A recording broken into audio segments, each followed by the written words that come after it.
Hey everybody, and welcome back to Sports Central. Mark Jackson here along with my co-host Jessica Roberts. And Jessica, wow, Southeastern's just rocking and rolling. Got a football program, girls fast pitch softball, growing. They are growing. It's a big university in the area. Absolutely. This segment is brought to you by Harry's Old Place, serving delicious fresh seafood. Lake setting, go ahead and go over there. It's in Winter Haven. Oh, it's Check a good it out. place. Yeah. Yeah, you need to get over there. I You do. know what's the best thing they have? Harry's in the bag.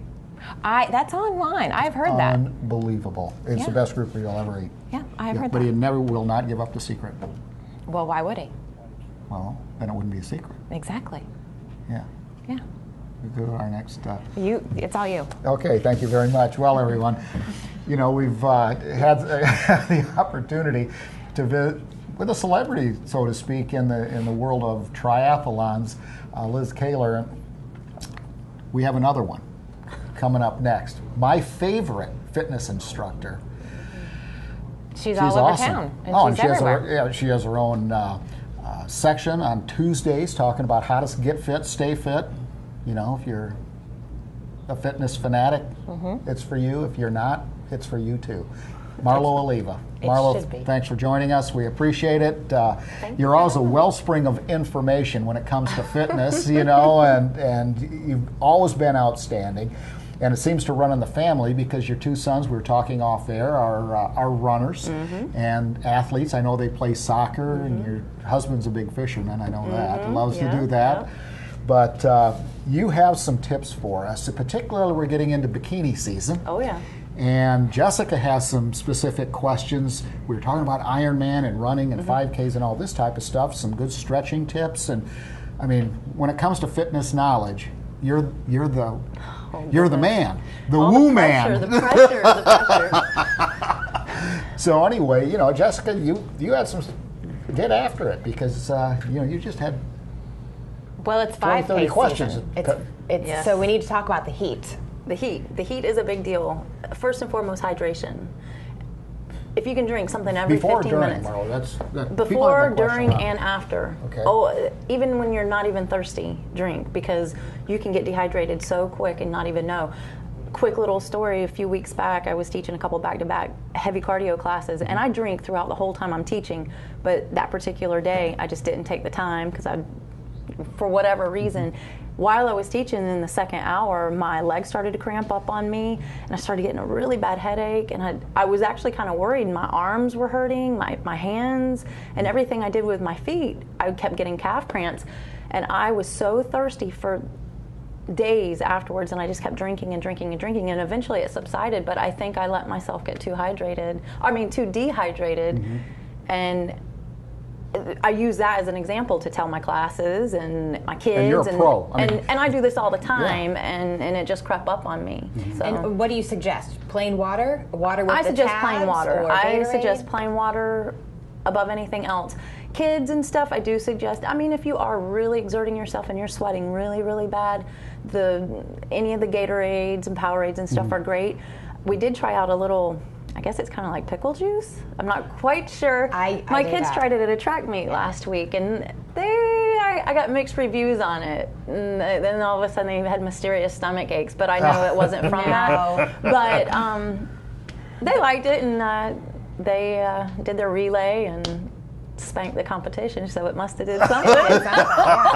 I've always heard that pickle juice is actually better than bananas for potassium and for your cramping. So if you suffer from cramps all year long, even if you're not an athlete, the pickle juice, it helps just a little bit every day, keeps those cramps away. I'm rhyming. We're going to pack it up and put it in the cooler again, and just a little bit will go a long way, because I think chugging too much of it, I think they would be like, ugh. Yeah. Well, you know, the water thing is something that obviously is critically important, hydration.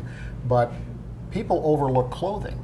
You know, I mean, you're outside a lot, you know, I mean, because the family goes fishing, you're at the beach, you do all this type of stuff. But when you're exercising, having black or dark clothes on, it's not going to be conducive when it is so sunny and so hot, because it's just not going to bounce that sunlight off of you. Light colors, light, open arms. And I mean, if you're subject to a little bit more sunburns and you know, all that funky skin stuff. You do want to have a long sleeve on, but there's so many of the sunscreen protected material and stuff now that's really thin material, so it's breathable, but it's still covering your skin, so you're not getting all those extra sun rays. Do you actually have a favorite sunscreen? Because some of them, whenever you sweat, you get your skin loses its breathability almost. You feel pasty. I like the sprays, but I don't feel like it's the biggest bang for your buck. Right. Just a few sprays and it's empty, and you spend more for the aerosol can than you do any of the other. Honest to goodness, my favorite is the SPF 50 Pump by Publix. The Publix brand, yes. You don't feel greasy? Nope. I will get a little bit goes a long way. And you probably ought to put it on if you're sweating and stuff, because it, you know, the sweat. Yeah, the key is to put it on before you get outside, before you start sweating. And all of us are guilty of getting to the beach or getting to wherever. Oh, wait, I need my sunscreen. Well, half the time you've already jumped in the water, you got sand on you or whatever. But if you can do it at home before you leave the house, if you're going to put any lotion on at all, put your sunblock on. So. Well, frequently. Many people find themselves going to the beach, they're outside, and all of a sudden they're active, okay? What can people do to prepare to keep, you know, some semblance of shape, or cardio, whatever? Because all of a sudden you're in the midst of a volleyball, 2-hour volleyball game, you're like, oh my gosh, am I out of shape? Or you're playing tennis, you're doing whatever it may be. What kind of tips do you have for that, for people to ease into it without just jumping into it? Walking is the easiest thing to do, especially now with it being summertime and the weather's nice. Get outside and do it, but do it early in the morning or late in the evening, because the weather's nicer, you're not going to have that direct sun, and it's cooler. But also too, if you're typically an outside person, take it into the gym. If you know that you can't handle the heat and stuff, so many of our local gyms offer special season packages or one-time fees, especially for students that are on spring break from college, back home with their families and stuff. They'll offer, I'm just throwing this out there, like $99 for X amount of period of time.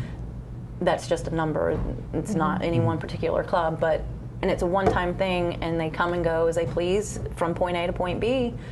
And that would be simple too, if you know you're not going to be out in the heat or do any of that other stuff. So that's a great idea. Keep your kids active, so you're not trapped, especially if you stay at home with them in the summer. Get them out. Let's go. Let's both go exercise.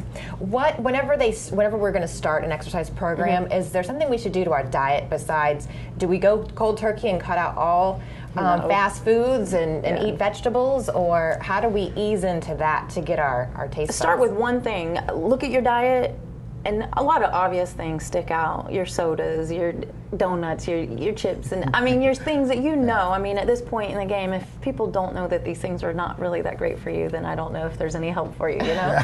Look at that and just start pulling little things out here and there, because if you go cold turkey, it won't last. You're going to pull all that stuff back in, and then 9 times out of 10, you're going to rebound even worse.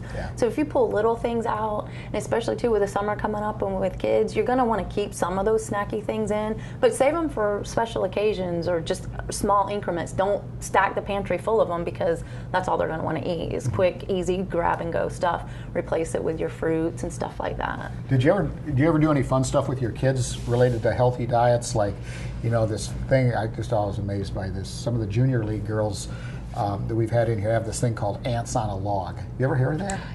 It's a piece of celery, and they put peanut butter in it, and then they put raisins on top. That's ants on a log. When mine were younger, I would do stuff. They're really finicky eaters. Are they? Finicky eaters. And so if I get too out of the box, they're like, why do I have to do this? But as a mom, you know, and we have a lot of viewers out there that, you know, their moms or even dads. I mean, how do you encourage your kids to eat right and stay hydrated? Do you have any tricks for that? Any suggestions? Is it just, you know, like if you don't do this, I'm going to beat you? Or, I mean, what do you just put your thumb down on them, and if you just offer that to them, eventually they will eat and they will drink. They won't feel good. I mean, they'll let a certain period of time go by, and they'll just have to do it. And if that's all you offer them, you know. But you do have to throw in the good stuff here and there. It's like, well, if you eat this, later on, if you're good, then you can have this. So. You know, proof in the performance. They're drinking pickle juice, and how'd you put it? They kick butt out on the right. That's it. Okay.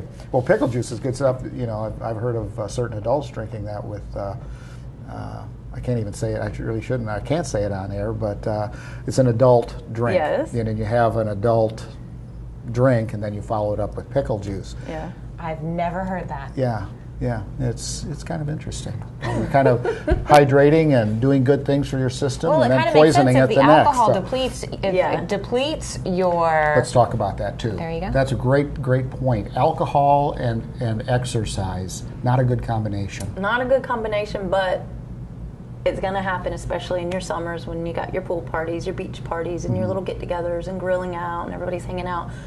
There's 9 times out of 10 you're going to have a lot of alcoholic beverages. Best thing to do, if you can, remember, try and drink like 8 ounces of water in between each alcoholic drink. It's going to cut down on your inebriation, but it's also going to cut down on your dehydration of your body, and it's going to cut down on how bad you feel the next day too. So that's an adult reward system. Yes, you can have a beer if you drink another glass of water. That's it. Yeah. Beer. The water. kids have the slices of watermelon, the donut later. You have your beer, glass of water, another beer later. That'll work. You know, this is like turning into a personal consulting I know. deal, but we've had. Can I do this all the time? If you want, we'll just take Hank off. You know, Okay. no problem at all. But my wife, Mary Beth, was out running this morning. And I don't know how far she ran, 5K or something like that. She comes in, she's got this really red face and is just sweating. Humidity. That has to have an effect on performance. Yes. Is there anything, I mean, the water thing is just super critical. The water thing is super critical because you're just sweating. I mean, just this morning, the class I taught, we were indoors and the air conditioning's on, but instantaneously all of us and numerous ladies had to stop and just kind of stand to the side and just drink, and then they could get back in. But I mean, it was wearing, and I kept even commenting, holy cow, we are really sweating bad today. What's going on? But it's the humidity, and it's just, you even feel it indoors as you do out. So yeah, that affects me more than anything because I've been in the desert, you know, at water ski tournaments or whatever. You know, and it's been, I remember being in Phoenix one time and it was, I want to say it was 113 degrees. But as soon as I got out of the water, I mean, it was just like, you're almost cold because it evaporates so fast. And I can compete in the heat, but the humidity is, it seems to me, is 10 times as hard. Yeah. It's really tough. And of course, Florida, it it's a drains problem. you. And if people are not used to it, it can really creep up on them. Yeah. And because we're in Florida, it really affects not just the runners. Even think about golfing. 18 holes in the sun, humidity. They have got to drink.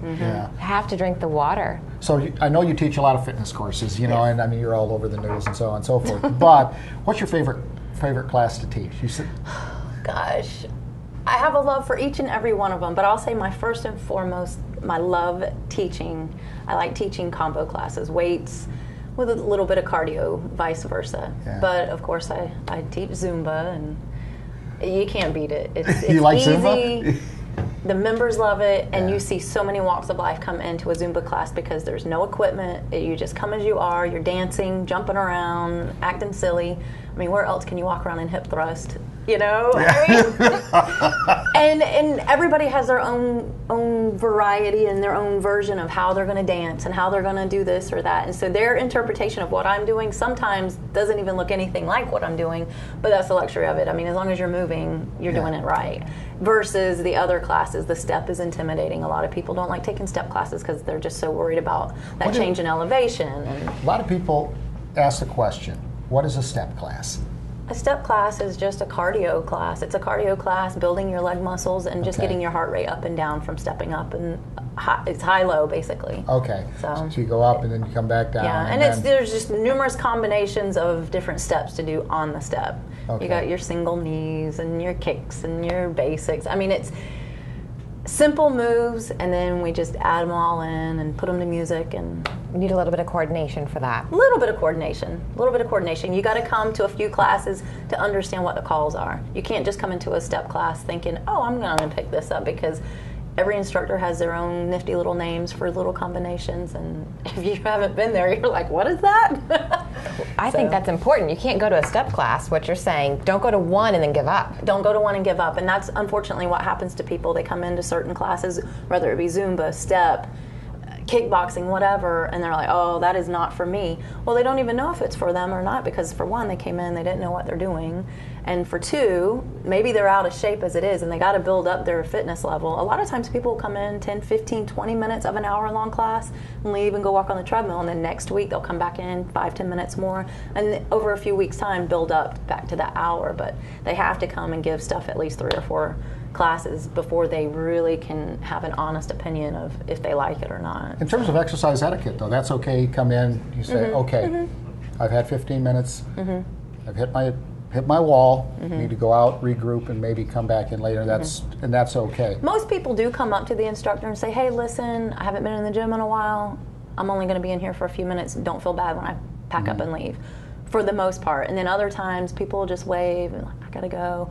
But then you have the occasional, and they pack up and they're out, and you're like, whoa, another one bit the dust, so bye. And I will, I'm on a microphone, bye, have a good day. And everybody turns and looks, so. One of those, one of those things. But the summer months, I just turned around, and it's April, middle of April, and it's like, oh moly, and just trying to get in shape and do all of this type of stuff.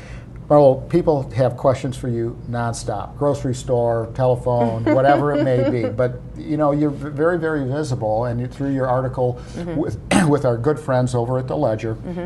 Do you have a website or a email that people could ask you a question?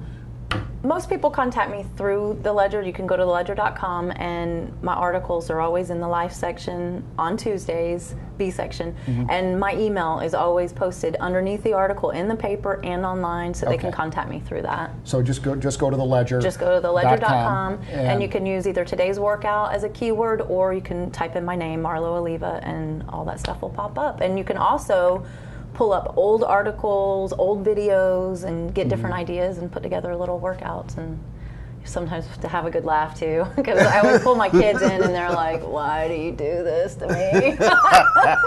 Local celebrities. Yeah, they get teased by their friends, I'm sure. But